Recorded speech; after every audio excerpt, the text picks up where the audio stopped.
On this week's 51%, we meet with the head of the National Archives amid her tour of presidential libraries across the U.S.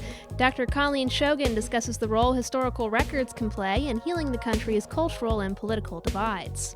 This is our shared history, and there are different interpretations of it. We also stop by a talk with Supreme Court Justice Sonia Sotomayor and learn about an AI project telling the story of engineer Emily Warren Roebling. I'm Jesse King. It's all up next on 51%. I was standing around like one of those girls I had seen in a movie. The whole world was a movie back then. I had my sunglasses on, I wanted to be seen without seeing shy Lolita. I wasn't really in it, I didn't really get it. You're listening to 51%, a WAMC production dedicated to women's issues and experiences. Thanks for tuning in. I'm Jesse King. Today we bring you a pair of interviews geared toward American history, why it matters, and some of the new tools being used to share it. The Franklin D. Roosevelt Presidential Library and Museum in Hyde Park, New York, contains all of FDR's presidential papers, as well as some personal items and collections owned by the president and his wife, Eleanor.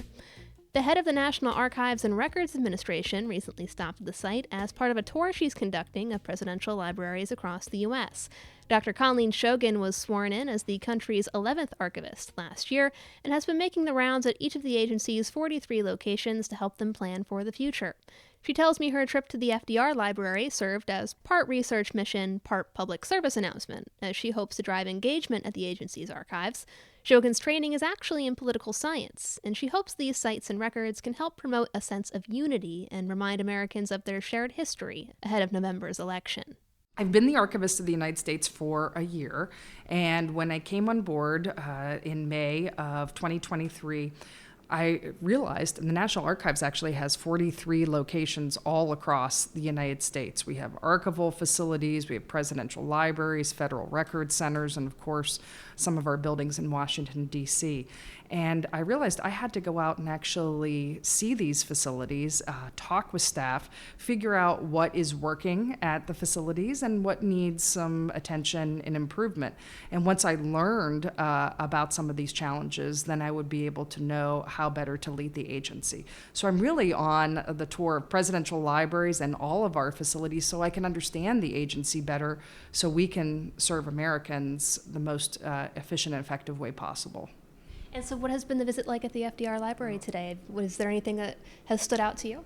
This is an absolute treasure here, and I'm so glad that I was able to spend the entire day here at the FDR library. This is the original presidential library in our system because the presidential library system was created by Franklin Roosevelt. And then after he created this library, he let Herbert Hoover create a library. So that's why we also have the Hoover Library that was before FDR. But this is actually the original library. And so to be able to see the origins of the system, really those records about the origins of the presidential library system are here.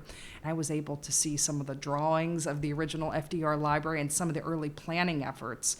And when you understand that when FDR was planning this library, he was really giving birth to that entire system, it's very important to spend time here to understand those origins. I was going to say, what are some practices that started here that we ended up seeing in future presidential libraries? Right. So the idea that what FDR thought was important was that all of his papers and records, particularly he actually has his papers and records from all different phases of his career here at the presidential library. But what he thought was the papers documenting at least the presidency needed to be in a place where scholars and researchers and Americans could come and interact with those records, either with exhibits or by coming to a research room and learning about different facets of the presidency. So you see those elements replicated in all of our presidential libraries. They all have research rooms, they all have exhibits, they all have a place in which all of the papers, the memorandum, the objects from that presidency, like presidential gifts, are stored. So you see those elements everywhere. Is there anything that I guess surprised you visiting today, or something that you didn't know before that you learned? FDR had a very, very passionate interest in collecting rare books.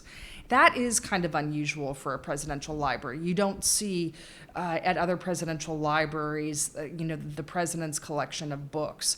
But this was very important to FDR, and he viewed this as maybe it would be not only a place to look at his papers, but also to come and do research with his books. And so that's why he made his books part of the library. And it was fascinating to see. He had a Bible that was gifted to him that dates back to the 1400s, which makes it probably the oldest, certainly the oldest book in the National Archives collection, and very, very valuable. So, and then there's other books from different eras in American history that he clearly read and used and considered throughout his career. But I'd like to talk a little bit about, I guess, like the importance of these kinds of these archives and of these kinds of libraries and stuff, because I know the lesson that I was taught repeatedly growing up was that it's important for us to know our history so that we don't repeat it. But how do these kinds of things shape our knowledge of who we are as a country? Right. Well, I think it's incredibly important. I mean, the records are important. Federal records are important because they provide transparency, they provide accountability in a democracy. And if you don't have accountability in a democracy, then you really can't have participation in government. And so accountability is necessary for a vibrant democracy. And what we see here at presidential libraries is a documentation of the decisions that were made in various presidencies and various administrations and moments in time. So Americans need to have the ability to look and review those decisions and understand them, and then also have the ability to interpret them in different ways. At the National Archives, we're very cognizant and aware that people look at history with different lenses and with different opinions. Our job is to make those documents and records and photographs and films available to Americans, whether coming to a museum or coming to our research room, and then let Americans decide about what they think about those actions and form their opinions and their own really interpretation of history. I was going to ask, with, I guess, sort of like how politically divided we are as a country right now, how can, looking back on this history, I guess, help create a sense of unity almost? Can it? Because everybody has different views or different interpretations of history. Well, this is our shared history, and there are different interpretations of it, but we can start with the basis that, number one, that unifies us are our principles that are found in our founding documents, like the Declaration of Independence, our principles in some of our most important speeches, including, for example, Franklin Roosevelt's first inaugural. We can agree upon those principles. How we interpret those principles and put them into execution and practice, well, that's where we have a debate. But debates are very healthy in a democracy. So I think this can be a place where we can come together and have those types of productive conversations, which really is the whole point of why we have democratic engagement and why we have that as our method of government. But one thing I will say about our divisions today, which I was really struck by, was when you enter the FDR library and you enter the exhibits, the first exhibit that you see that's on display is a number of letters that were written to FDR when he was president from Americans. And all the way from the beginning of his presidency all the way through World War II and leading into 1945 when FDR's term ends upon his death. And if you take some time to read some of those letters, you will see that, yes, some people were very big supporters of FDR, but there were a lot of people who were very critical of what FDR was doing, either with the New Deal or his prosecution of the war and some of his decisions along the way. And the language in those letters is pretty pretty sharp. I mean, we think that we are in a time of terrible partisan division and rancor. But, a lot of that has existed along the way. Americans have always felt the need to express themselves to their elected political leaders. And by looking at those letters, we can put that in context. We can understand this type of debate and dialogue has existed from the 1930s and 1940s forward. It's not just the circumstances that we find ourselves in today in 2024. And that gives us a little bit more perspective. I guess to talk a little bit about where we are today, in terms of how has the job at the National Archives changed with technology? I mean, in the method of how we do it. Absolutely. It is changing the types of records that we're preserving, because those types of records didn't exist previously. So we will be at a period of time, 15 or 20 years from now, when we will probably be a predominantly digital archive rather than a predominantly paper or analog archive. And that will be because we will have so many emails and text messages, digital photographs, digital videos that will be in our possession. There will be more of those than actually the paper records that we've collected since the beginning of the Republic. And so that changes the whole game for the National Archives, because instead of focusing on preservation and storage of physical collections, we have to focus on preservation storage of digital collections, and then also figuring out how we are going to share all of those digital records. Yes, of course, we're going to share them online. Of course, that's the way in which we're going to do it. But how is that interface going to be constructed? Do we have the right number of digital archivists working for the National Archives who are specialists in born digital records? Those are some of the challenges that we have right now, so that we can ensure a few decades down the road that we're still able to meet our mission, which is, of course, protecting and sharing our nation's records. On your visit to some of these sites, have you been able to get a look at, like a sort of how they might be changing as well? Yes, absolutely. For example, here at the FDR Library, they're talking about in the future when they're able to execute a new type of permanent exhibit, talking about FDR's life and Eleanor Roosevelt's life, being able to have more digital interactives in that exhibit that will be more common to what you see in museums today, so that you'll be able to look at actual records, but also be able to interact with things in a digital display. And then also talking about, as much as possible, digitizing the records of FDR's presidency and his administration. Of course, there was no born digital in FDR's era, so all of that is paper and analog, so all of it needs to be digitized. And embarking upon a really, really aggressive, hopefully, campaign to be able to do that in the next decade, so that eventually all of the records of the Roosevelt years would be online and accessible to scholars, Americans, high school students that want to learn more about it. That will be available. And as much as it's terrific to come here to Hyde Park, and this is a beautiful part of the country, the more we put online, the more that we have that's digital. It means that everyone all across the United States, there are no barriers to access, that everyone can make use of those records. Well, I guess lastly, are there any other projects at the National Archives that you would like to highlight for us?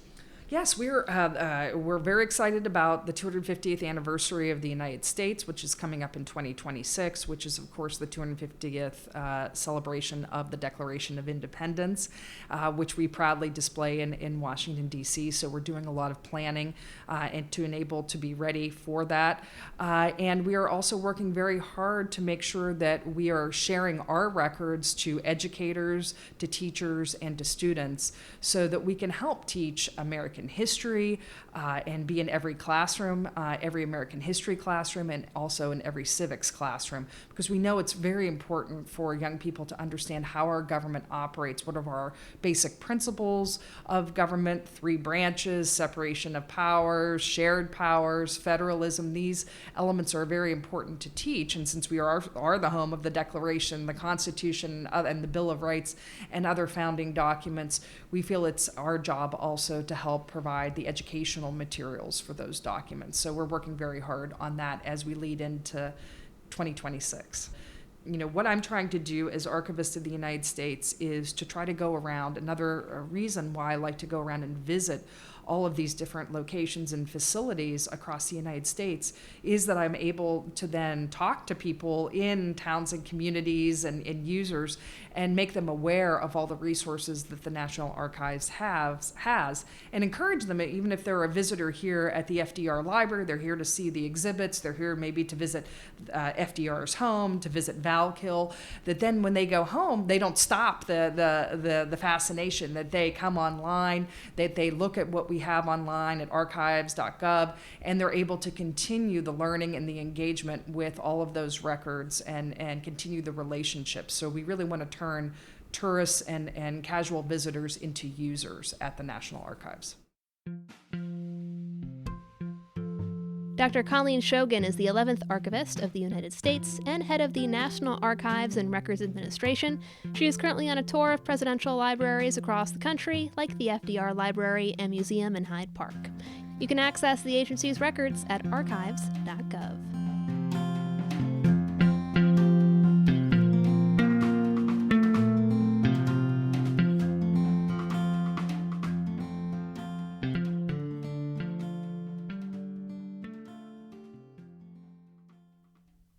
Next month, the Supreme Court is expected to issue decisions on a number of highly anticipated cases, including a case that could impact the availability of mifepristone, one of two pills commonly used in medication abortions.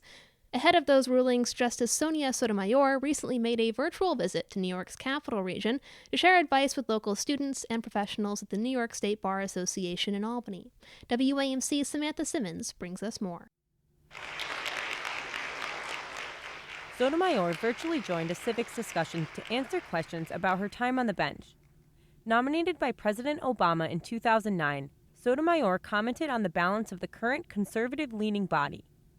She said changes within the federal court system take time, often making it feel like a static institution. Traditions and commitment to the institution helps to remind each justice that the court is not about them.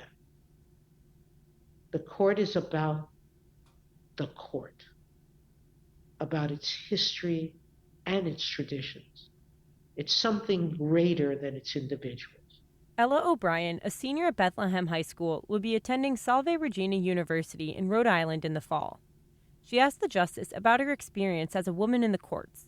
O'Brien says she hopes to follow in Sotomayor's footsteps. It really makes me so excited. More than anything, it makes me so excited to kind of take off on that journey more than anything. And yeah, I'm happy to say that it does not scare me away. And even I know every job comes with negatives, and every field you can go into will come with hard things that you have to face, but more than anything, it's excitement. The justice also fielded questions about how the profession has changed during her tenure and what roles young people can play in civic discourse. O'Brien says the event made her realize the importance of making your voice heard. I've seen people make a difference, and that's how it's happened in the past before, and it's going to happen again. History repeats itself, and I would love to be a part of it. Sotomayor says she has been the only woman in the room for most of her career. Her advice for O'Brien was, you have to handle it situationally. You have to figure out when you need to take a stand and say something. And then you have to figure out what to say and how to say it. And use your judgment in trying to assume the best in people when you can, but to communicate it in ways that may feel less hurtful and more educational. Sotomayor also warned of the impact artificial intelligence could have on the field of law and how people engage with each other online and in person.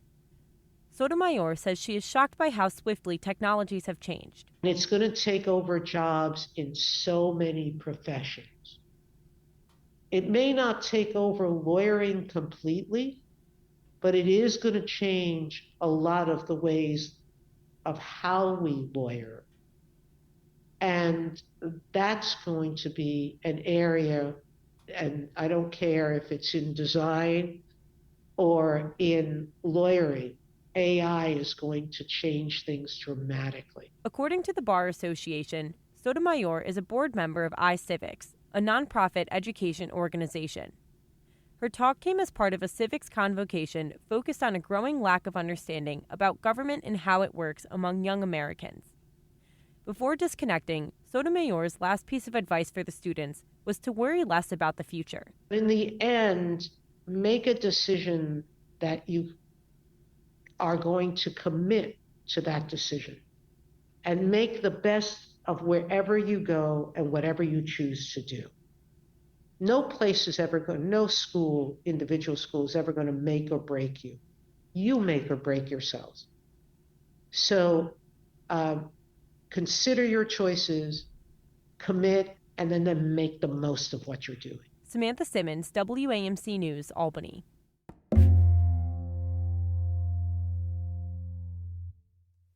Colleges across the country have been pulling out all the stops for their commencement ceremonies this month. At Rensselaer Polytechnic Institute in Troy, New York, one of their commencement speakers was quite literally a blast from the past. As I stand before you on this momentous occasion, I am overcome with a mixture of pride and humility. That's 19th century engineer Emily Warren Roebling. Or rather, that's actress Liz Wiesen, who portrays Roebling on the HBO Max show The Gilded Age. Roebling is thought by many to be the woman who saved the Brooklyn Bridge in the late 1800s, taking over its construction and leading it to completion when her husband, also an engineer and a graduate of RPI, fell ill. This year, RPI awarded Roebling its first ever posthumous degree, and in order for her to quote-unquote accept it in a way that felt real, a team of researchers trained artificial intelligence in Roebling's writing to produce a commencement speech read by Wiesen. Professor Antoinette Meniotti tells our associate producer Jody Cowan that it all ties into the theme for this year's commencement of bridging the past to the future. Roebling worked at a time when women couldn't study at RPI, but Meniotti recently became the first woman to lead its Department of Mechanical, Aerospace, and Nuclear Engineering. As the first woman in the position, I think actually even stepping back, I was the first woman to be a full professor in mechanical engineering at RPI. And now being the first woman head, it just shows that it's definitely, moving forward. We still have a long way to go, though. When I accepted this position, it's a lot of work. There's a lot of administrative work, a lot of headaches. But I took the position because I saw potential to really make a difference. I think the one thing that we do that really excites me is we change lives. We create opportunities for our students. We help them to become problem solvers. And it's a really valuable skill. I see a lot of potential to do more. We don't have a lot of women in our program still. It's still only about 20% of our student body are women. And it's even smaller, certain underrepresented minorities. And I just see that it's a great field to study, and we have a great department to come to and to flourish. This May marks the bicentennial year of graduation and commencement ceremonies at RPI, and you're part of a very unique project tied to this year's keynote speaker. Yeah, so this is RPI's 200th year, and RPI has a long history. In the 1800s, we trained the civil engineers that built the infrastructure of this country, the bridges, the canals, and not just this country, but around the world. The Panama Canal, the people who built the railroads in Japan and China were all alum of our program. And one of the very famous people was Washington Roebling, who was the chief engineer for the Brooklyn Bridge. And he and his wife together, Emily, were really instrumental in getting that bridge built and completed. So John Roebling was the father of Washington Roebling, and he had the original vision for the Brooklyn Bridge. He passed away just near the beginning of the project, really before it had even started. And Washington Roebling is an RPI alum. His father had sent him to RPI to learn civil engineering. He served in the Civil War after graduating, and that's where he met Emily, was his commanding officer's younger sister. So there's a whole story there as well. So Washington became the chief engineer, but not long into the project, he developed Caisson's disease, or it's similar to what you get when you undergo a very rapid pressure change. So he became somewhat incapacitated, so it became difficult for him to go to the site. And Emily was taking dictation and going down and meeting with the engineers. And over time, she herself had been trained in math and science. And she started, really managing the project and managing it both from a technical point of view, but also from a people point of view. When you think of building bridges, you can think of it both literally and figuratively. And so literally, they were building this bridge, but there were also a lot of bridge building that needed to be done as far as, bringing people on board, convincing people that you still were competent, that it was going to be a success, keeping the project going forward. And Emily was really instrumental in that. And so at the commencement this year, our theme is Building Bridges to the Future. So Emily Roebling is going to get the first posthumous degree because at the time when she was doing this, RPI was not open to women. The engineering field really wasn't open to women. And we're actually going to have Emily here in a way through the actress Liz Wisson, who plays her in The Gilded Age, and through generative AI. We've been, over the last few months, mainly the RPI archivist has been finding much of Emily's writings and information about her from the time period. And we've been feeding this information into a generative AI system that we then have asked it questions and asked it to, what would Emily say if we asked her this? And it'll be an opportunity to hear, from our past and their future.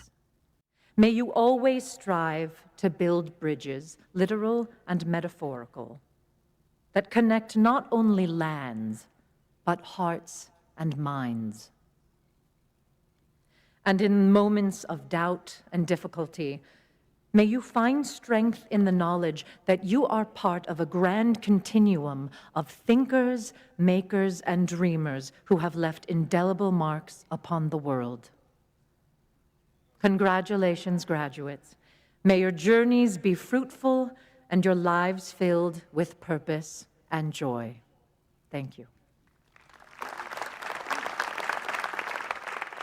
And is it true that you're actually related to Emily Roebling yourself? I am a direct descendant of Washington Roebling's father, John Roebling, and I'm descendant through all women. John Roebling had a daughter, Laura, who was Washington's sister, and that's my great-great-grandmother. So she was the sister-in-law of Emily Roebling, and I think Emily had a strong influence on the women. That I look back at my family and I see that my mother and my grandmother, my great-grandmother, were all strong women who did amazing things in their own lifetimes. And I think she influenced the men as well in the family. I think her relationship with Washington was really one of equal partnership. I think that he valued her opinion. It's clear that he spoke to her, bounced ideas off of her, valued her opinion very strongly, which was not common at that time.